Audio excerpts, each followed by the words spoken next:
slightly enlarged view of the common housefly. This is the cockroach. And this is the bedbug.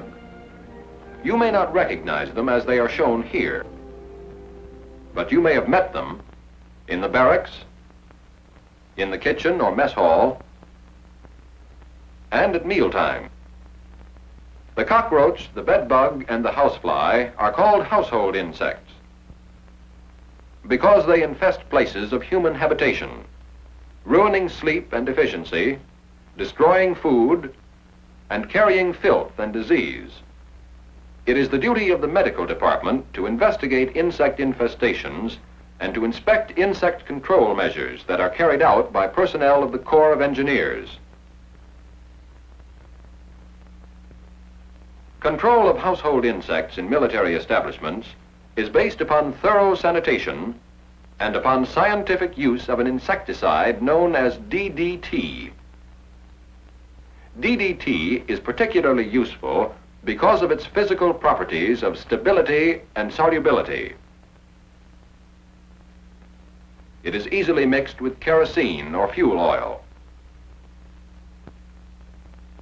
and forms a clear, stable solution. In this form, it has the advantage of leaving no noticeable residue. Although in its pure form, DDT cannot be mixed with water, when combined with a wetting agent, it enters easily into a suspension with water. DDT acts as a nerve poison and is highly effective against all household insects. A container treated with DDT is death, slow but sure, to flies.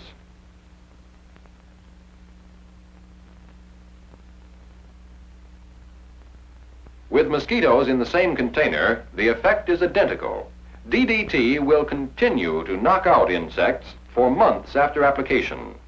Roaches in the same container meet a similar fate. Many different types of equipment are used in insect control. However, these are the ones most often employed against household insects. DDT is issued in both liquid and powder form for use in sprayers and dusters. Each post should stock at least 45 days' supply of both types of DDT. The 3-gallon sprayer is used with the standard 5% solution of DDT in kerosene. It can be used with the wettable DDT in water, depending upon the type of treatment required. To allow enough room for sufficient air pressure, don't fill the tank too full. You'll get the best results when an operating pressure of 25 to 30 pounds is maintained. The 5% DDT solution is also used in applicators for treatment of screened windows and doors. The duster is used with 10% DDT powder. Here is the complete arsenal of insect control equipment. Respirator and gloves for your own protection. Bulb and plunger type dusters. Screen applicators. And the 3-gallon sprayer. With these few pieces of equipment, you can control all household insects.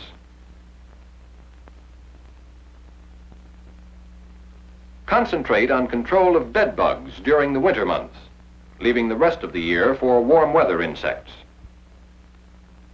The bedbug is a sociable insect, a lover of blood and warmth, found wherever humans sleep.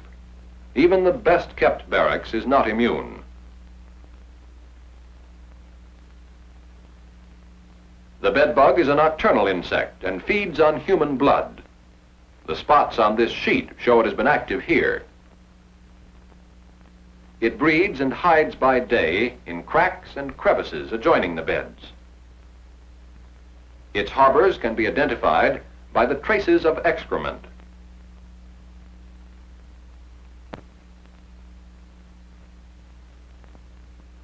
The bedbug may also live in the seams and the edges of mattresses.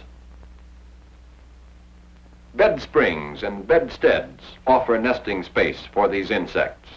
A single bed bug lays as many as 500 eggs in a lifetime, and in 3 months may have up to 20,000 descendants.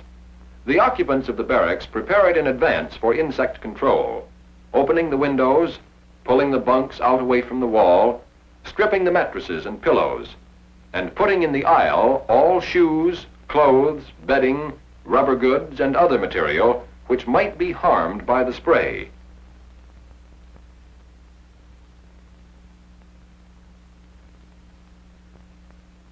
And now you're ready to go.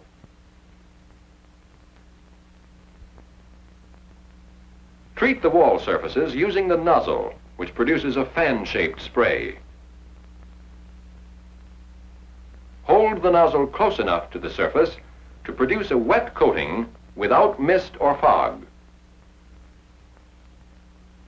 If the nozzle is held too far away, most of the spray does not reach the surface. If the nozzle is held too close, the spray forms drops and runs off. A medium wet spray leaves an even covering and a uniform crystalline deposit. This is the way it should look. This residue, properly placed, is the key to control of household insects. 1 quart of liquid DDT, when properly applied, will cover 250 square feet of wall surface. Spray the walls to a height of at least 3 feet above the level of the mattress, covering all cracks around joints and timbers which might offer harbor to the bugs. Now take care of the beds. Spray the coil springs and the mattress edge. Don't bother with the flat surfaces of the mattress. Spray methodically and thoroughly. This barracks should remain a pleasant place to sleep for a year or more. A well-kept mess is less likely to become infested with roaches than one in which sanitation is neglected. However, even the best-kept mess must be treated regularly against infestation. Before treatment, mess personnel make all the necessary preparations. Removing stores from shelves and cabinets to uncover cracks and sheltered places where roaches live and breed. Removing or covering all goods which might be harmed by the spray. Upending tables and other movable furniture, and that means everything. The kitchen fires must out several hours in advance. The kerosene spray is dangerous around open flame or hot surfaces. Mess personnel clean out beneath fixed furniture such as stoves, ice boxes, and work surfaces. And put all dishes, pots, pans, and other containers where they will be protected from contamination. Sanitation is their part in helping the program of insect control. And now the mess hall is ready for treatment.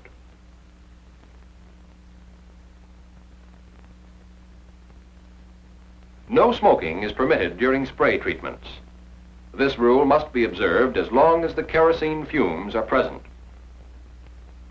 Turn off all electricity as an added precaution against short circuits and possible fire.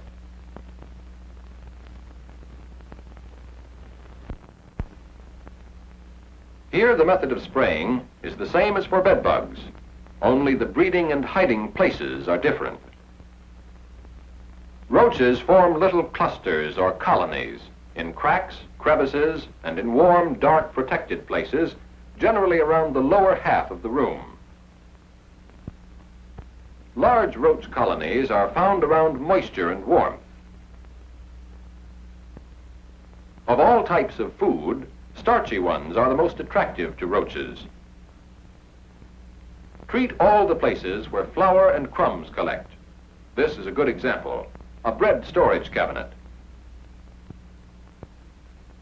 or beneath the kitchen work tables, or under the tables in the mess hall. Okay, now that much of the job's finished. As far as you're concerned, that is.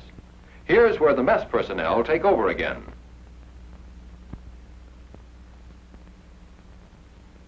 Mess personnel should be particularly careful to inspect all equipment, produce, and other material before it is put in place. It may bring roaches with it.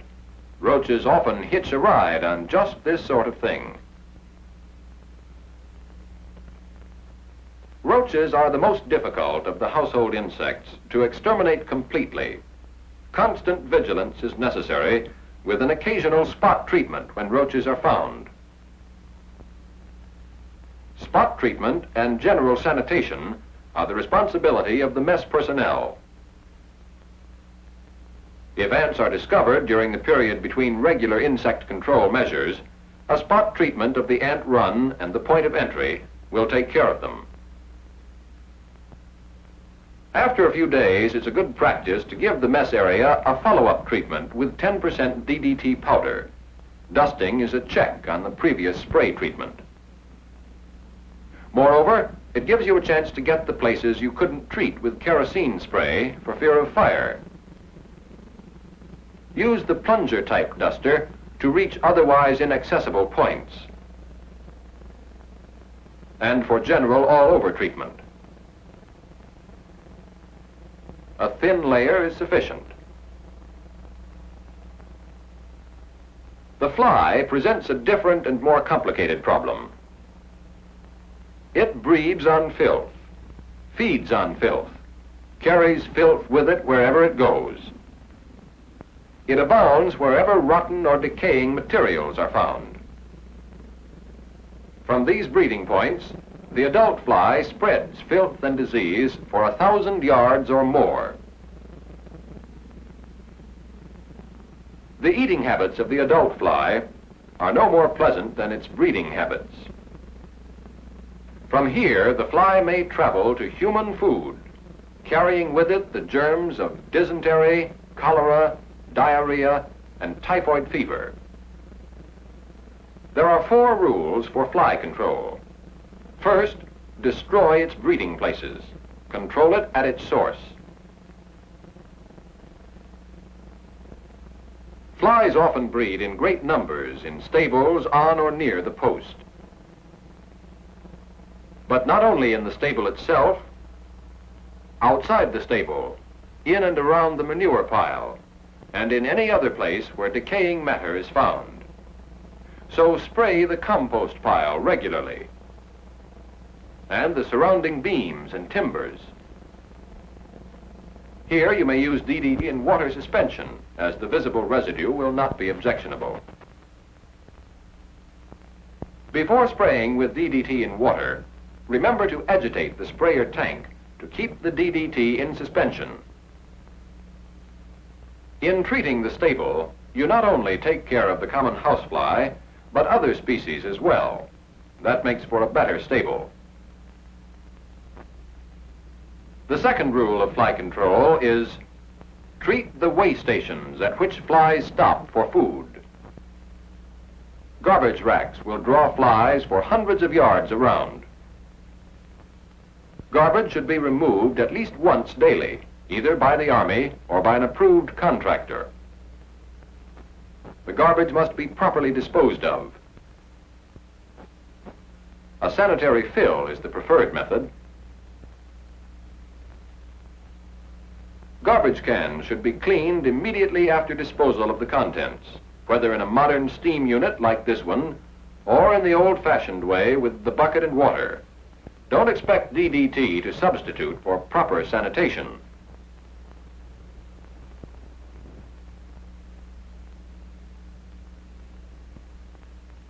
A garbage rack can easily become a breeding point and a way station for flies.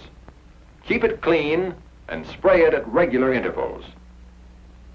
The garbage rack should be built with drains to carry off wash water and spilled garbage. Not all garbage racks are constructed with adequate drains. In this case, the water runs off from the rack, polluting the soil with organic matter and forming a perfect medium for fly breeding. So spray the general area around the garbage depot, covering not only the ground, but the walls and the garbage cans themselves.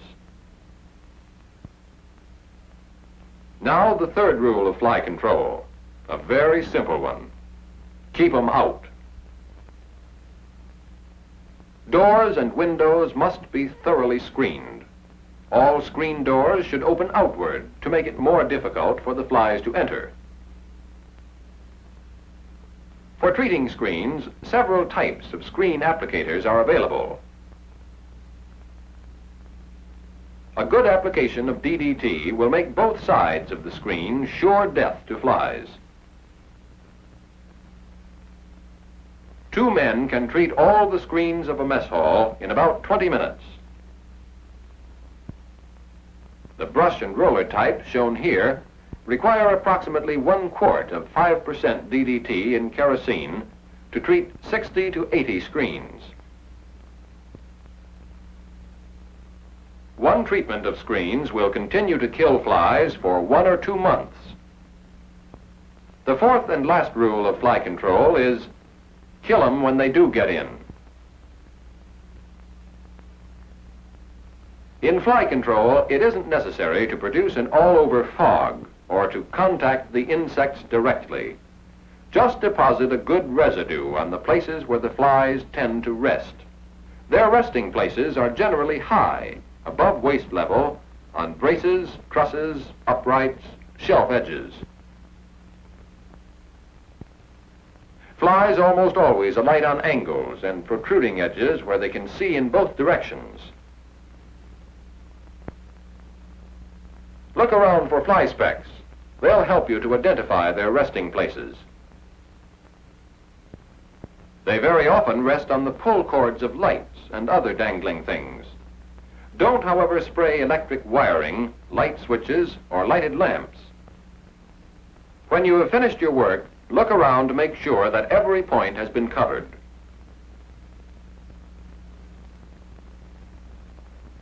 An insect-free mess hall is essential to the welfare and health of the camp as a whole. A well-kept barracks and a well-kept mess are a check and a double check for efficiency, morale, and health.